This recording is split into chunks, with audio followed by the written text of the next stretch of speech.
नमस्कार। आज के इस वीडियो में मैं आपको बताऊंगी आईपीओ क्या है, एलआईसी में आईपीओ कब आ रहा है। जानकारी के लिए आप ये वीडियो अंत तक जरूर देखिएगा। मैं हूं आपकी health and life insurance consultant Kajal. मैं आपको हेल्थ और लाइफ इंश्योरेंस से जुड़ी अपडेट्स इस चैनल के माध्यम से देती रहती हूँ।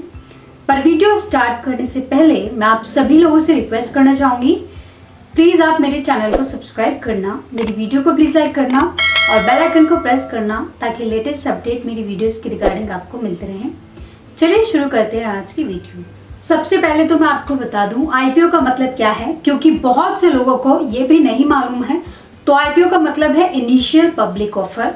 कोई भी कंपनी को जब ग्रोथ करनी होती है, चलिए एक एग्जाम्पल से समझाती हूँ। मान लीजिए 500 करोड़ की मेरी कंपनी है, अच्छी चल रही है और अच्छा प्रॉफिट भी कमा रही है। समझ लीजिए पिछले 15 सालों से चल रही है और अच्छे प्रॉफिट कर रही है। अब मुझे आगे और ग्रोथ चाहिए, इसके लिए मुझे और 2 कंपनीज खोलनी है।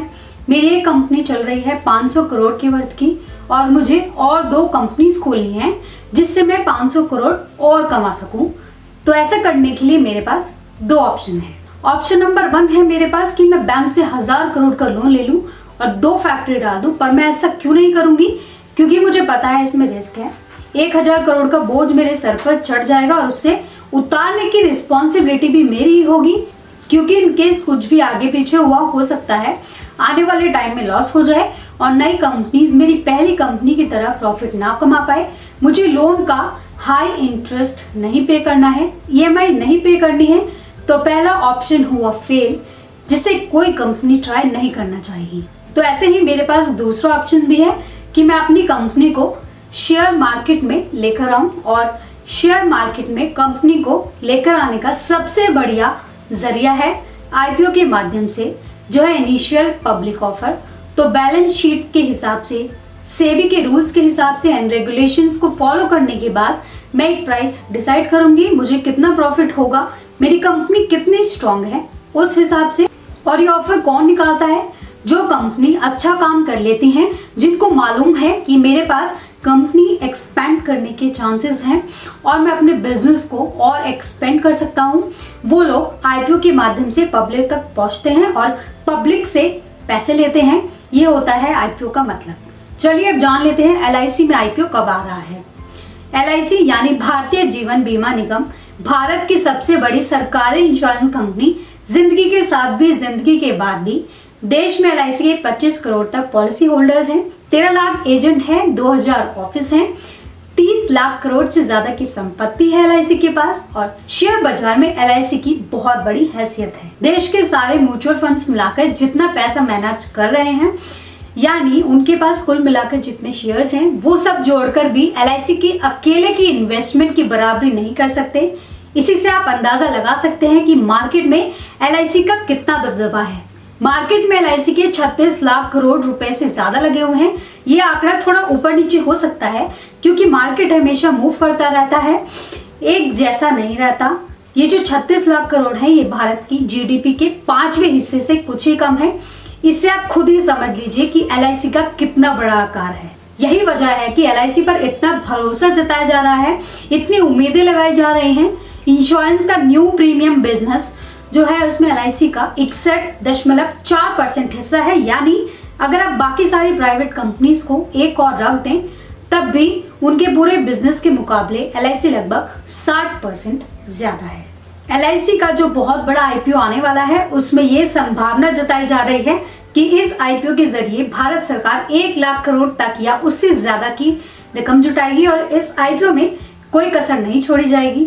अगर एलआईसी का ये आईपीओ सक्सेस हो जाता है, तो देश के शेयर मार्केट में एक नए दौर की शुरुआत हो सकती है। और अगर ये आईपीओ फेल हो जाता है या इस आईपीओ में पैसा लगाने वालों को शुरुआत में ही नुकसान हो जाता है, तो इस वजह से बहुत से लोग शेयर मार्केट से दूर भी जा सकते हैं। यहाँ सबसे इम्पोर्टेंट ये है कि बहुत से लोग सिर्फ एलआईसी के आईपीओ में पैसा लगाने के लिए नए डीमैट अकाउंट खोल रहे हैं। खबर ये आ रही है कि 5paisa.com के सीईओ ने कहा है कि उन्हें उम्मीद है कि 10 से 30 लाख लोग नए डीमैट अकाउंट खोलेंगे। तो सिर्फ एलआईसी के आईपीओ में अर्जी लगाने के लिए ये नंबर बढ़ भी सकता है, क्योंकि ये तो सिर्फ अनुमान लगाया गया है। LIC का IPO मार्च तक आने की संभावना जताई जा रही है, लेकिन इसकी सबसे जरूरी बात यह है कि कंपनी अपने 25 करोड़ से भी ज्यादा पॉलिसी होल्डर्स के लिए IPO में एक हिस्सा सेव कर सकती है। इसी के साथ पॉलिसी होल्डर को कुछ छूट भी दी जा सकती है। हालांकि इन्वेस्टमेंट के लिए LIC अपने पॉलिसी होल्डर को डीमैट अकाउंट खोलने के लिए एडवर्टाइजमेंट भी जारी कर रही है। अगर LIC का IPO खरीदना चाहते हैं तो पहले अपनी LIC पॉलिसी को पैन कार्ड से लिंक कर लें, अपना डीमैट अकाउंट खोल लें। डीमैट अकाउंट खोलने के लिए आपको NSDL या CDSL वेबसाइट पर जाकर खुद को रजिस्टर्ड करना होगा। अपनी एक latest photo, pan card, address proof, cancel cheque देना होगा। डीमैट अकाउंट के लिए ब्रोकरेज फर्म से संपर्क करना होगा। LIC को पैन से लिंक करने के लिए आपको www.licindia.in पर जाकर पैन आइकन पर क्लिक कर उसमें अपनी date of birth, email ID, PAN card, mobile number, LIC policy number भरना होगा। तो दोस्तों, आज की वीडियो में बस इतना ही। LIC की IPO से रिलेटेड कोई राय या इससे ज्यादा डिटेल लेने के लिए आप हमें कांटेक्ट कर सकते हैं। स्क्रीन पर दिख रहे नंबर की मदद से आप हमसे जुड़ सकते हैं। उम्मीद है इस वीडियो में दी गई जानकारी आपको वाकई फायदेमंद लगी होगी। हम आपके लिए यूं ही लाइफ और हेल्थ इंश्योरेंस से जुड़ी महत्वपूर्ण जानकारी लाते रहेंगे। आप सभी लोगों का भी हम तहे दिल से धन्यवाद करना चाहते हैं। आप लोगों के लगातार दिए गए योगदान की वजह से ही आज हमारे चैनल ने 15,000 से ज्यादा लोगों की फैमिली पूरी कर ली है। जितने भी लोग हमारे साथ जुड़े हुए हैं, आप यूं ही हमारे साथ इस सफर में बने रहना। और अगर आप नए हैं हमारे चैनल पर तो प्लीज आप हमारा चैनल सब्सक्राइब करना और हमारी फैमिली का हिस्सा बनना। मेरे साथ इस वीडियो में अंत तक बने रहने के लिए आपका बहुत बहुत शुक्रिया।